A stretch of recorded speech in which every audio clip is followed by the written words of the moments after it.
pada baris 1 kolom 2. Baris 1 kolom 2 min 100. Yang lainnya nggak ada. Berarti ini. Pada baris 1 kolom 3 di masing-masing elemen nggak ada. Oke, berarti 0. Kemudian yang di sini pada baris 1 kolom 4. Kolom 4, nah nggak ada. Berarti 0. Ya, berarti 0. Oke. Kemudian pada baris 2 kolom 1. Baris 2 kolom 1 ada. Min 100 kali 1. Oh, min 100. Oke. Kemudian di sini pada baris 2 kolom 2 ada. Ya, nih ada 100. Kemudian pada baris 2 kolom 2 ada. Baris 2 kolom 2, baris 2 kolom 2. Ini. Nah, berarti ada penjumlahan. Nah, itu enggak ada. Kemudian pada baris 2 kolom 3. Baris 2 kolom 3 ada min 200. Yang lain enggak ada, ya. Di sini enggak ada. Berarti adanya ini. Oke, dengan ini. Kemudian pada baris 2 kolom 4 enggak ada. Ada enggak? Baris 2 kolom 4 enggak ada. Berarti 0 ya. Oke, 0. Kemudian pada baris 3 kolom 1. Baris 3 kolom 1 enggak ada, ya. 1 enggak ada, 0. Oke, enggak ada. Baris 3 kolom 1. Kemudian baris 3 kolom 2. Baris 3 kolom 2. Baris 3 kolom 2 ada, min 200. Kemudian yang lainnya enggak ada. Oke. Kemudian pada baris 3 kolom 3 ada. Kemudian yang lainnya ada. Nah, berarti kita jumlahkan. Baris 3 kolom 3. Ini. Nah, oke. Kemudian baris 3 kolom 4. Baris 3 kolom 4 ada. Ya, min 100 yang lainnya enggak ada. Oke. Kemudian pada baris 1 kolom 4 enggak ada ya, semuanya enggak ada. 0 berarti. Kemudian pada baris 4 kolom 2. Nah, ini enggak ada semua, berarti sama dengan 0. Kemudian baris 4 kolom 3 ada. Baris 33 enggak, 3 kolom 4. Baris 4 kolom 3 ya, min 100. Oke, ini. Ya. Oh, ini belum ditulis. Sama dengan baris 4 kolom 3 ya. Oke. Kemudian ada lainnya? Enggak ada. Oh, berarti kemudian baris 4 kolom 4 ada. Yang lainnya enggak ada. Nah, ini adalah matriks assembly-nya, ya. Matriks assembly-nya adalah kondisinya adalah simetris, ya. Ini simetris. Oke. Kemudian langkah ketiga, tentukan boundary condition-nya. Nah, boundary condition-nya ini kita lihat dari gambar ini. Di mana U1 tadi diketahui. Ya, yang jelas U1 itu karena di sini, ya, karena di sini ini ditahan, ya, diikat, maka tidak ada perpindahan pada U1, node 1, ya. Perpindahan pada node 1 enggak ada, 0 berarti. Kemudian U2 akibat beban ini bisa tertarik bebas ini, ya. Ini bisa ada U2, ya. Nah, ini berarti kita nggak tahu berapa besarnya U2. Berarti ada perpindahan. U3 karena P ini bisa pindah karena bebas, nggak ada yang ikat. U2 nggak ada yang ikat, U3 nggak ada yang ikat. Cuma diikat antar pegas yang bisa bergerak. Nah, berarti kita nggak tahu, ya, karena nilainya tidak 0. U4 pada node 4 karena dia di sini bergerak kemudian ditahan. Berarti nggak ada perpindahan. U4 berarti 0. Nah, ini intinya untuk boundary condition-nya pada masing-masing node, ya. Ini node 1. Nah, ini node 1. Nah, seperti ini, node 1, node 2, node 3. Kemudian gaya yang bekerja. Gaya yang bekerja untuk F1 karena ini ditarik F1 ada yang nahan. Ya, ada yang nahan. Berarti ada gaya tarikan dari pegas kemudian ditahan. Berarti ada reaksi. Berarti nggak tahu besarnya berapa di situ. Kemudian F2 di sini nggak ada beban luar. Ya. Ya, pada waktu ditarik dia ikut. Tapi di sini nggak ada beban luar. Oh, berarti di situ nilainya 0. Ya. Kemudian F3 di node 3 ada P. Nah, ada P yang besarnya tadi 500 ya, 500. Ada betulan P ini 500 besarnya, 500 Newton.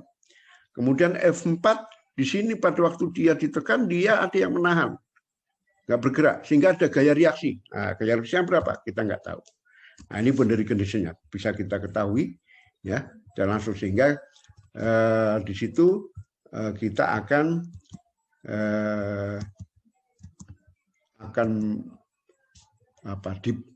dimudahkan dalam proses penyelesaian ini dengan metode Helmholtz ini. Nah, kemudian konstanta matrik kekakuan yang kita bisa meredusir ya, karena ada node bebas ya, node bebas ini node yang tidak ditahan sehingga bisa bergerak itu pada node 2 dan 3 ke arah X. Jadi ini node 2, node 3, node 2 dan 3 untuk baris. Sehingga matrik kekakuan ini bisa kita ambil ya. Node 2 pada baris 2. Nah, ini bisa kita ambil nilainya ini node 2 pada baris 2. Nah, kemudian pada baris 2 kolom 3, baris 2 kolom 3 ini bisa kita ambil berdasarkan node yang bebas tadi. Kemudian di sini pada baris 3 kolom 2. Nah, ini. Kemudian pada baris 3 kolom 3. Nah, ini. Jadi matrik kekakuan ini yang berdasarkan node bebas untuk memudahkan ya koordinasi dalam penyelesaian nanti. Nah, kemudian matrik kekakuan inverse dari matrik 2 kali 2 ini kita bisa selesaikan ya dengan cara menginverskan dengan Excel ini. Nanti kita blok ya dari matrik 4 kali 4 kemudian sama dengan M inverse gitu ya. Ini M inverse. Nah, kemudian ada array ini kita sorot untuk matrik kekakuan ini kita sorot semuanya. Nah, kemudian kita tekan Ctrl Shift dan Enter bersama-sama. Nah, nilainya ini ya, nilai matrik kekakuan inverse-nya sudah kita dapatkan. Kemudian dari kita lanjutkan vektor gaya tadi. Dari vektor gaya ini, vektor gaya yang mana? Gaya pada node bebas tadi. Di mana pada node bebas itu boundary condition-nya sudah kita lihat, yaitu node 2 dan 3 0. Node 2 dan 3. Yang besarnya 0 sama 500. Nah, ini kan sudah tahu dari boundary condition dan yang diketahui. Nah, ini. Oke, 500. 0 sama 500. Sudah kita ketahui. Nah, dari gambaran dari semua ini baru kita melangkah ke langkah 4. Hitung perpindahan pada node bebas dengan persamaan berikut. Jadi ini vektor perpindahan sama dengan matrik kekakuan inverse ya dikalikan vektor gaya. Nah, di sini caranya ini matrik perpindahan kita blok matrik 2 kali 1 ini kemudian sama dengan M mul gitu ya. Ini MM ya dengan MM mul.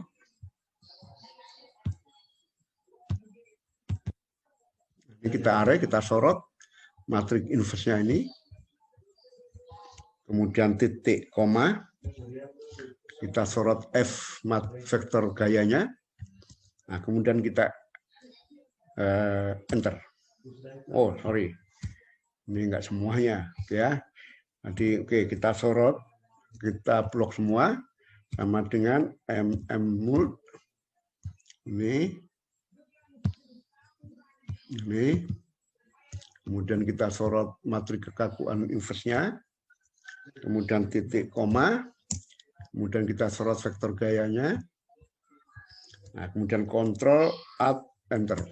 Oke, ketemu 23. Hampir ya bukan hampir sama dengan node-nya, node 2 dan 3. Terjadi perpindahan pada node 2 2 mm, pada node 3 3 mm. Oke. Nah, kemudian langkah kelima ya. Langkah kelima adalah berapa perpindahannya ya. langkah 5 menentukan gaya reaksi pada tumpuan dengan persamaan berikut. Nah, ini persamaan berikut ya. Berikut. Nah, ini vektor gaya sama dengan matriks kekakuan, ya, matriks kekakuan. Ini matriks kekakuan. Ini menggunakan ini ya. Oke. Matriks kekakuan kali vektor perpindahan. Nah, di mana vektor perpindahan ini sudah didapatkan, ya, kan, yaitu U1-nya tadi dari boundary condition 0. Kemudian dari node 2 dari ini 2 ini, ya. Node 3 besarnya 3. Kemudian pada node 4 nilainya 0 dari boundary condition, dari soal tadi sudah diketahui. Nah, sehingga di sini gaya ya reaksi ya yang masih dapat dihitung sebagai berikut. Nah, ini ada vektor ya 1 kali 4 ya, kemudian ini 4 kali 1 ya, vektor 1 ini kita blok ya, nanti dari 4 ini kita blok sama dengan M mult ya. Nah, ini kemudian kita array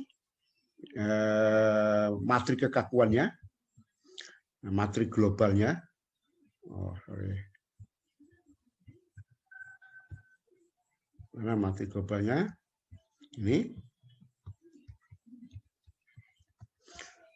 Kemudian titik koma, gitu ya. Ini. Bentar, ini belum dirubah. Oke. Kemudian titik koma dari perpindahan ini. Kemudian kontrol shift enter. Nah, nilainya ini. Nah, nilainya ini. Kalau misalkan kita ini. Oke. Jadi gaya yang terjadi atau gaya yang bekerja sudah diketahui. Kalau disimpulkan ini, misalkan node 1 nilainya 0. Ini nilainya 2, 3 mili, 0. Nah, gaya reaksinya adalah min 200 Newton. Ya, arahnya min. Berarti kita mengasumsikan tadi arahnya kanan. Nah, berarti gaya reaksinya berlawanan. Ya, min 200 Newton. Kemudian F2 tidak ada gaya yang bekerja dari luar, 0. F3 ada gaya yang bekerja di luar, yaitu P sama dengan 500 tadi dari soal. Kemudian F4 ada gaya reaksi yang menahan, ya, yang besarnya tadi 300. Nah, ini adalah besarnya beban, ya. Jadi dari soal di atas sudah dapat ditemukan bahwa ya persamaan matriks kekakuannya, nilai matriks kekakuannya, koordinat globalnya sudah diketahui seperti gambar ini, ya. Kemudian sudah terjawab, kemudian perpindahannya node 1 node 2 sudah terjawab, ya. Node 1 2 ini. Kemudian gaya yang bekerja pada node 1 dan node 4. Nah, ini gaya reaksinya, ya, gaya reaksinya min 200 sama 300. Kemudian soal D, ya, soal D-nya tadi berapa gaya? Tunjukkan gaya, ya, temukan gaya pada pegas 2. Nah, gaya pada pegas 2 yang mana yang bisa kita mana? Kalau dilihat dari gambaran ini pegas 2. Gaya pada pegas 2 mana? Ya 500 tadi. Pada node 2, node 3 ya bekerja gaya P, yaitu 500. Ya. Oke. Saya harap Anda bisa memahami, ya, mengerti dan memahami sehingga nanti bisa mencoba atau melakukan latihan-latihan dengan model-model sistem pegas yang berbeda. Oke. Dari saya, pertemuan kali ini saya kira cukup. Saya berharap Anda selalu jaga kesehatan, ya, tetap semangat, terus belajar, meskipun kita tidak melakukan kuliah tatap muka dengan model daring, tapi dengan semangat yang tinggi, insya Allah Anda bisa memahami materi dengan baik. Kita akhiri, wassalamualaikum warahmatullahi wabarakatuh.